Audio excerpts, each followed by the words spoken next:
don't hear anything happening.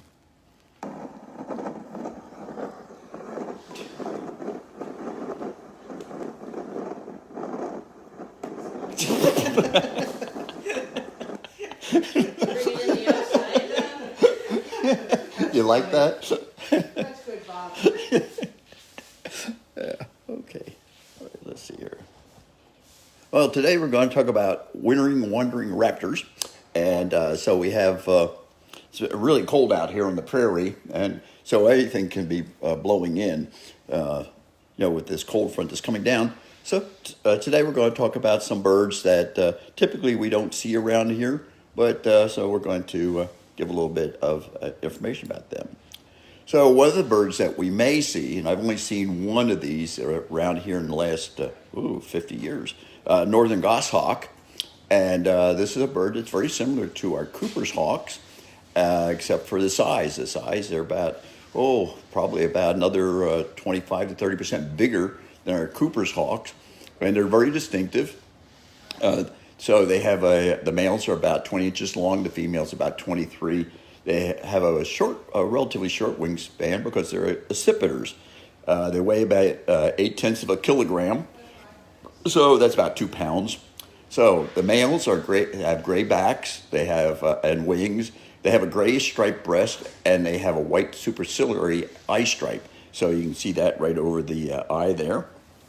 And they have orange eyes. And as they grow older, the eyes turn from orange to red. So first year birds start off with a yellowish orange eye, and then they work themselves up. So I've only seen one goshawk down here, and he had a blood red eye. I thought he'd eaten something. So the females are like the male, but they tend to have coarser barring on the breast, and they're not as bluish. So they don't have that steel blue color. They basically live in woodlands. Okay. And, of course, they nest in the woodlands just like the Cooper's hawks do, and then other accipiters. They mainly feed on small mammals, and they'll take up to a snowshoe hare. So that's a good-sized bird or animal to take. And they'll also do small and large birds up to the size of things like ptarmigan and grouse. And the sound is kee, kee, kee, very similar to the sound that you'll hear out of a Cooper's hawk.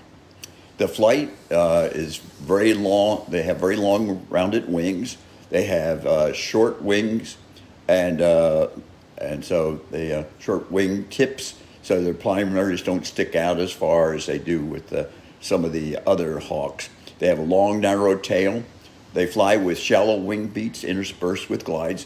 And remember that the head protrudes past the front of the wings, as opposed to like the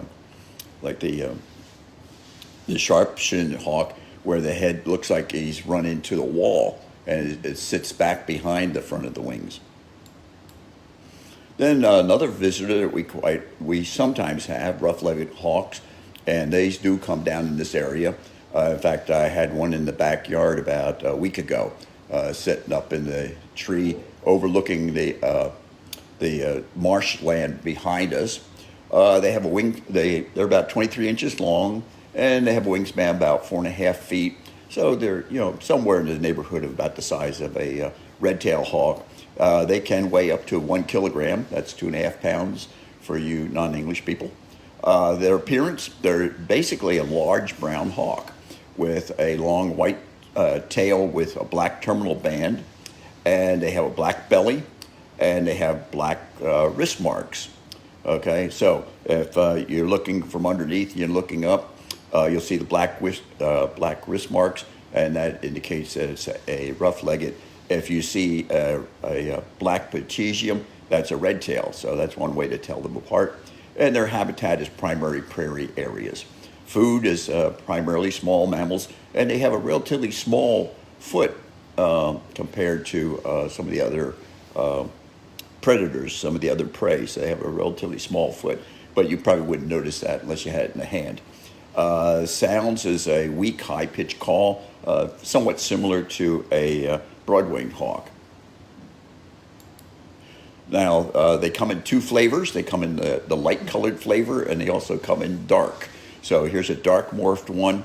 And so those tend to be more of a Western bird than around here. And like I said, the ones that we get come down from out of Canada, and just come basically straight south. But we don't get too many of those. So I see maybe two, maybe three every winter. But so they're not very common, and they just disperse throughout. And from what I can find out, they occur all the way as far south as Alabama. Their flight, they have very long wings and tail, and they have very deep wing beats with short glides, and occasionally they will hover. And here in this picture, you can actually see the black at the wrist, okay, underneath there, the dark belly, the white tail with the black terminal band, and so. Another winter visitor, and this is fairly common around here, is the northern harrier. It has the body length is about 18 inches, wingspan is about a little over 3 feet, about 38 inches, and it can weigh about 400 grams. So let's see, 400 grams. What's that in English? So that's 4 cars. That's about 8 ounces. Okay, they're not very heavy, so they're fairly light. They have a gray head. Males do. They have a gray head, and the upper wings and back are gray. They have white underwings and belly and rump. So if you see that big white rump patch, you see them out there. They have yellow eyes. Females are more brownish colored, and they also have a streaked chest. But again, they have that nice white rump. So when they're out there flying along, you see, particularly because they fly at a low level, you'll see that big white rump patch as they're going after prey. Their habitat is primarily open fields, marshlands, that kind of thing. Their food is small mammals, birds, and insects. And so again, the sound is mostly silent, and again, they have a little high-pitched, tweaky sound. Again, more like a broad-winged hawk. So you would, so they're not making a whole lot of noise. The female, she has a brown back, wings, streaked chest. Again, that big white rump, and she has some barring on her tail. So it's very distinctive. The main thing, though, is we see them around here. Look for them in grassland areas. So you'll see them up over some of the fields where you have things like, winter wheat, rye, grasses, that kind of thing. And they fly low, about 10 feet above the ground. And they follow the land contours. And they have dihedral of their wings, just like a turkey vulture. In other words, they fly like a V with their wings up, and they just slowly fly back and forth. Best time to see them is usually at dawn and dusk, when the winds are just right for flying. They don't like a whole lot of heavy wind, but you go out there dawn and dusk, and that's about the best time to see them. Also, probably in the same fields you find short-eared owls also doing a similar thing. So they're really fantastic birds, and you see those nice big black wingtips they have there and a black trailing edge on the wings. Merlin, that's a falcon, and it's about the size of a kestrel. We don't have too many of them around here. Here, they're mainly a passage bird. Occasionally, you'll get something that'll winter over. I usually see about Merlins. That's who we're talking about. That's who. It's not crazy about Merlins. You hear about falcons. You must hear about owls. Right. I'm going to talk about owls later. Okay. Just in case you're wondering, who over here is Chewy, and our Eurasian eagle owl. And so he has to butt in every so often. So anyways, Merlins typically are a passage bird here, but you'll see about one a year in this area as they pass down from Canada. They're about 12 inches long, have a wingspan about 20 inches, so they're about the size of our kestrels, maybe just slightly smaller. They weigh about 180 grams. The males are a steel blue colored with streaked breast, and they only have a very faint moustachial line. If you look at our kestrels, they have a nice big dark line. These guys have a very faint line, but the So they have different colors between male and females, yeah, just like kestrels then. getting there. Oh, okay. Interesting. That's okay. All right, I'll just shut up. Okay. See, this is why I need women around to keep me straight. So, anyways, they're mainly their habitat is forest. As you know, typically our kestrels are more field birds than but the habitat they prey on birds, insects, and small mammals, and their sound is very much like a kestrel, with the key sound. The Marylands are brownish. They have 1 to 3 buffy tail bands, and in flight they have pointed wings, just like our kestrels. But it's a more powerful, rapid wing beat, and they don't tend to hover like our guys do, which hang up there in the air. They tend to be more of a pursuit bird. And again, if you look there at the picture, you see that very faint eye line or mustache, as they call it. Then there's short-eared owls. We're talking about owls now, Chewy. Ooh, yay. Yeah. So short-eared owls used to be a bird that were common in this area, but they've been fairly well extirpated from the area, and so they've moved up to Michigan and Canada. But they come down here and they visit during the winter, and you can find them around again those same fields where you find the harriers. You'll also find the short-eared owls hunting. They're about 16 inches long, have a wingspan of about 3 feet, and they weigh about 320 grams. Primarily, they're a brownish bird. Back and wings are brown with some black and that kind of thing. But their bellies tend to be lighter colored. They have facial discs, and they have these nice yellow eyes. But they're named for their little short ear tufts, which are just right over top of the eyes, above the eyes. And but typically you don't see the ear tufts because the ear tufts go down when they're kind of concerned or worried about something. But when they're happy, the ear tufts come up. I think I was out there looking today, and the ear tufts were down. Nobody's happy with this cold weather. Yes. Yeah, so it's their habitat is primarily open fields. They're ground nesters. Okay, so in fact that's why they've been extirpated from the area, because people harvesting the fields would mow down their nest, and so we lost those. They primarily feed on small mammals and birds. And the sounds, like I get from Skylar sometimes, is a harsh hissing sound. And they tell me that during breeding season, they make a poo, poo, poo sound. And so that's something I've never heard, but we'll have to talk to the girls out there and see what, So they make a poo, poo, poo sound.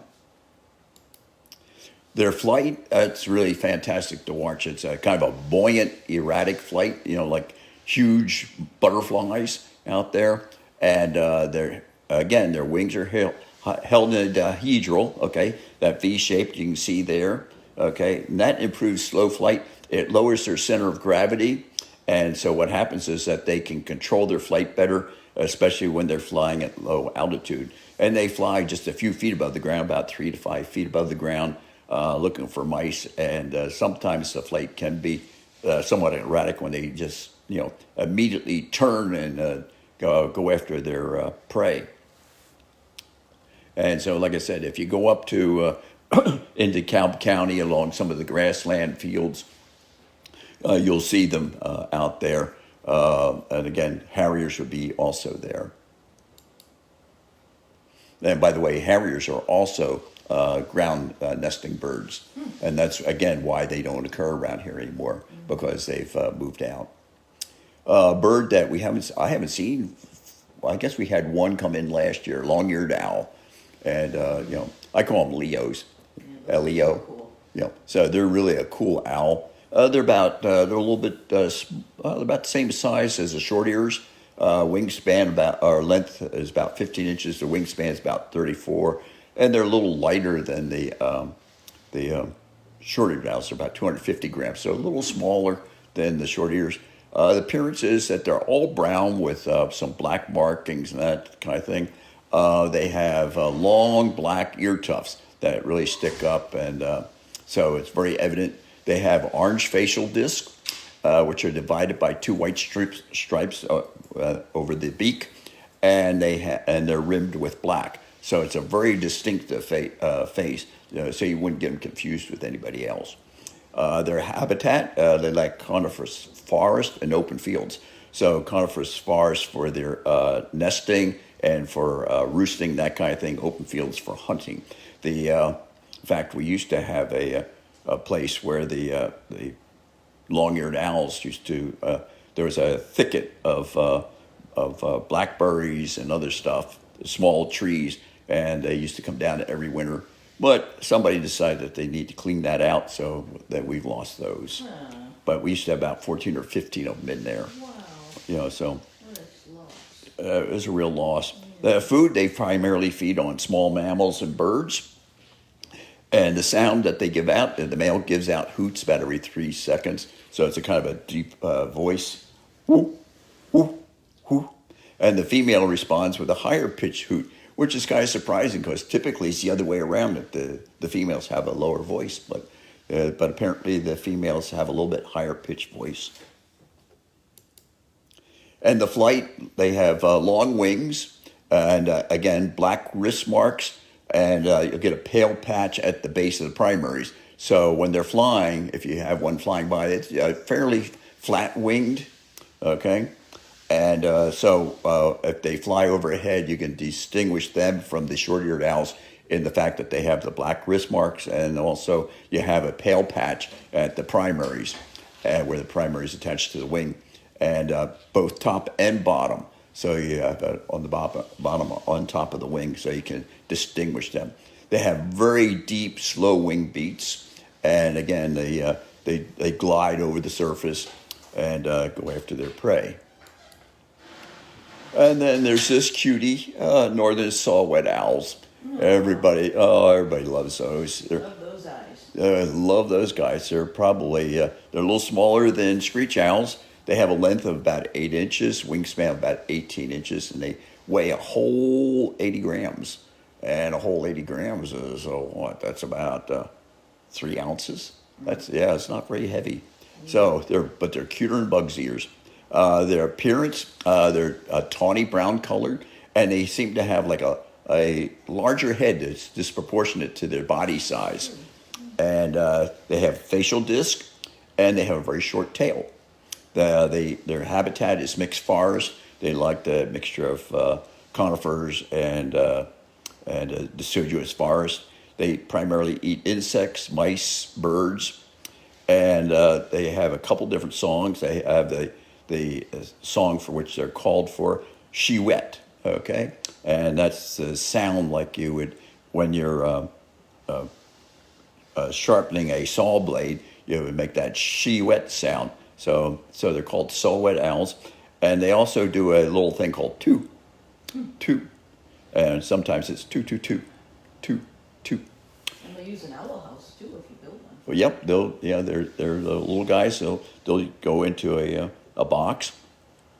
We get these in the wintertime. They come down, they visit. You'll find them around marshlands. That's one of the things they like. But again, if you can find a pine forest, we had one over here at Tri-State Park. We had one several years ago that nested in at the tiger enclosure down at the Fort Wayne Zoo. Goodness. I didn't nest. I'm sorry. It's just stayed the winter. Brave owl. No, I don't know if he's a brave one or smart. Nobody's gonna bother him. Well, yeah, I guess that's true. Yeah, so he was. Nice guardian down there. Yeah, so it's a nice little place, So, and their flight, it's a little buoyant flight on fluttering wing beats. So he looks like a big butterfly or a moth flying there, going at night. And but typically they're really a cute little owl and very tame, very easy to work with, right? He's interested in the owls. Yes, he is. I know. He's your owls. He didn't care about anybody else. Yeah. And then one of the birds that comes down every year, and it's very popular amongst everybody, is snowy owls. Their length, body length is about 24 inches, wingspan about 60 inches, or about 5 feet. And they can weigh 1.6 kilograms, which works out to about 3.5 pounds. Okay. And the males are nearly pure white with some black marks. They have large yellow eyes, and their feet are covered by feathers. The females are larger, about another 10% larger, and they have a lot of black markings, particularly on the head and on the body. That's so they can kind of somewhat camouflage themselves when they're nesting up on the tundra. And I've been told, but I haven't been able to verify it, that the older the bird, the more black markings they have. Is that right? That's what I've been told, but I can't verify it in a book. So, they feed primarily on small mammals. Habitat, they live in tundras, and but they like fields and bogs, that kind of thing, go hunting. Sometimes you'll find them along rivers, that kind of thing, where there's open areas. They feed on small mammals, and the sound is a high-pitched whistle. I don't think I ever heard any of them ever call. And they also do growling. That's a thing to Google. Yeah, so I looked at it and said, didn't get much, But anyway, so that's the visitor we have every winter. And one thing, people, if there's a snowy around, don't harass them. Okay, it's not nice. And we've made ourselves unpopular, particularly with farmers, because a lot of people have to go take pictures of the snowy owls, and they drive across the farmers' fields. Oh, no. And it's not a great idea. So, there are laws against harassing birds. Also laws against trespassing. Yeah, and trespassing too, yeah. Yeah, so, and Shouldn't harass any wildlife. Yeah, so don't harass wildlife. It's not nice. It's not good. I know you can get some good videos or something like that, but it's just. But anyway, so be kind to the birds, And let's see, and of course the flight.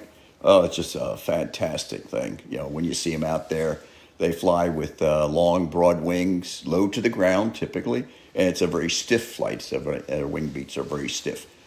So. But we have some other raptors that stay around for the winter. We have our red-tailed hawks are here. We have our Cooper's hawks. Red-shouldered hawks are here. Kestrels are here. Screech owls and the barred owls, of course. Great horned owls and even barn owls. So there's a lot of other winter raptors here. Everybody out there working for us, taking care of all the things that we don't like, all those kinds of rats, rodents, stuff like that, keep the squirrel population down and that kind of thing. And we even have an odd Eurasian eagle owl too, just hanging around for the winter. He stays all winter. He stays all winter. Yeah, he's here all the time. Yeah, he's here all the time. So, in conclusion, there it is. Oh, wow. It says wow. So, Wow. wow. So anyway, upcoming events, we're going to be over at the Memorial Coliseum this weekend, Friday, Saturday, and Sunday, 1 p.m. Our crew's going to be there with a couple of our birds. We're going to have Chewy. Chewy's going to be there, and Monet's going to be there. Monet's a barn owl, so they're going to be there. And then also you can see some of our exhibits, and you can talk to some of our friendly people and find out about what we do. And like I said, you may want to even join us, learn more about the birds, handle the birds, play with the birds. Some other things coming up in the future. Let's see, Applejack's Daycare. Oh, we did that today. And apparently the kids were fantastic. So really some high marks for them.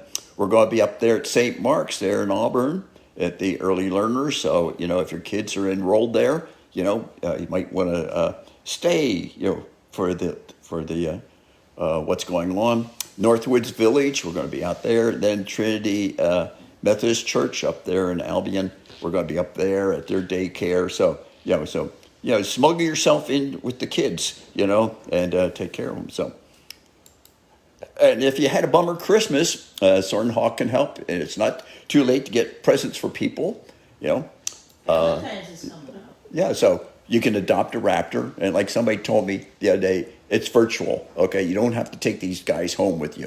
That's right. So it's better than the other kind of adapt. Oh, Barb Brewer says hello from Florida. Okay. So Hi, Barb. Hi, Barb. If you adopt a raptor, we'll send you an adoption certificate, 8x10 photo, the biography of your bird, and if you call us up, we can make arrangements so you can visit your little adoptee. There's the Soarin Raptor Adventure. You can come out and see all the birds. Today it's a cool, windy day, but we're going to go ahead and we're going to show some people some of the birds anyways. And so they can see what we do out here. So, give us a try, okay? So you can call us up or email us, and we'll make arrangements for you to come out. Don't forget, we got programs that we put on.